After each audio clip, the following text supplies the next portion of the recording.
А, Григорий Григорьевич, цимлянские вина – это вина с богатой историей, насчитывающие несколько веков. Вот расскажите, пожалуйста, вкратце для наших зрителей о славной истории ваших вин. Славная история компании «Цимлянские вина» действительно уходит вглубь веков и датируется, ориентировочно берется документально подтвержденная дата 1765 год, когда донские казаки, независимо от шампанистов, или точнее от первооткрывателей шампанского в провинции Шампань во Франции, открыли свой собственный способ шампанизации. Соответственно, это был, конечно же, кустарный способ изготовления, достаточно примитивный, но с течением времени весь процесс совершенствовался. Поэтому и неудивительно, что уже к началу 19 столетия это игристое вино, производимое донскими казаками, стало очень популярно у знати всей России, поставлялось ко дворцу императорского величества, и было достаточно дорогостоящим и элитным, как сейчас принято говорить. Поэтому, если отследить эти шаги исторические, то это действительно, на том самом историческом месте сейчас существует компания «Цимлянские вина» с ее виноградниками, с ее перерабатывающими и производственными комплексами. Поэтому исторически, естественно, это усовершенствованная модель производства, но тем не менее донские виноделы сохранили тот самый, до последнего времени, тот самый уникальный способ шампанизации. И на сегодняшний день компания «Цимлянские вина» одна из немногих в России, которая производит игристые вина классическим способом шампанизации. То есть то самое известное цимлянское игристое сладкое, приготовленное старым казачьим способом. Именно на этот способ делается в названии акцент, так как его открыли еще древние донские казаки.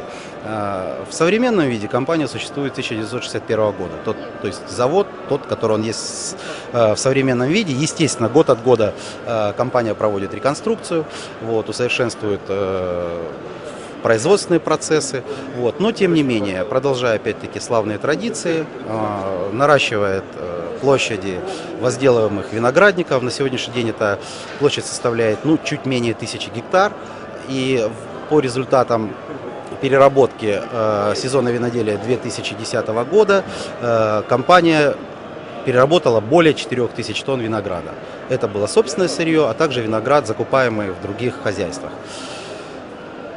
Что еще можно сказать? То есть исторически, как мы видим, имеются славные традиции, имеется процесс совершенствования на сегодняшний день, соответственно, развиваются новые проекты.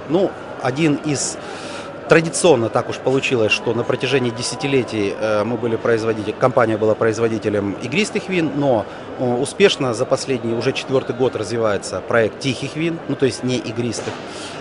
Далее 2-й год активно развивается проект коньяки. И буквально события давности октября 2010 года наша линейка классических игристых пополнилась еще одной замечательной позицией. Это экстра брют розовая, букет победы. То есть теперь у нас стало 3 продукта, которые производятся классическим способом. Это та самая славная и знаменитая казачка, то есть цимлянская игристая, приготовленная старым казачьим способом, белый брют Онегин и розовый экстра брют, букет победы. А скажите, какое именно шампанское любил Пушкин? Он часто упоминает цимлянское. Которые несут уже между жарким и блан-манже. Приготовленное старым казачьим способом. То есть это было игристое сладкое. Это то самое, которое прославляемое Пушкиным и которое на сегодняшний момент наши виноделы сумели, сохранив традиции, но предоставить в таком стильном современном виде. Перед вами. И то, о чем я говорил, дополняя линейку классических игристых вин, это Онегин брют, белая, и букет победы, розовая экстра брют. Это 3 позиции, это то, что мы производим классическим способом шампанизации. Григорий Григорьевич, вы знаете, шампанское – это неотъемлемый атрибут каких-то гусарских кутежей. Бесспорно. Вы можете припомнить какой-то забавный случай, связанный именно с цимлянским шампанским? Если сравнивать в современном виде гусарские поединки, можно сравнить со спортивными турнирами. Сейчас Евгения нет.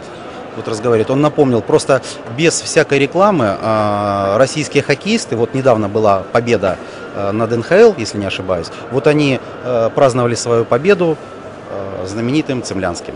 Это было показано в эфире, за кадром, скажем так, ну, в смысле, после окончания турнира. Честно говоря, мы об этом сами не знали. То есть, можно просто сказать, что вот продолжая эти славные гусарские традиции, люди любят, уважают и почитают славные цимлянские игристые вина. Хоккеисты просто переняли эстафету. Да. Вместо шашки – клюшка. Да, совершенно верно. А вы знаете, где можно приобрести продукцию вашего завода?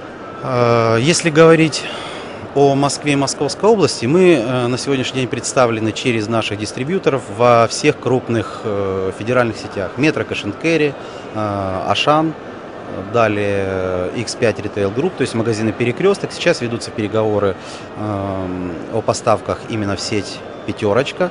Ну и далее, я же говорю, практически Ароматный мир. Во всех крупных значимых сетях мы представлены. Ну, естественно, с тем или иным ассортиментным набором. Это уж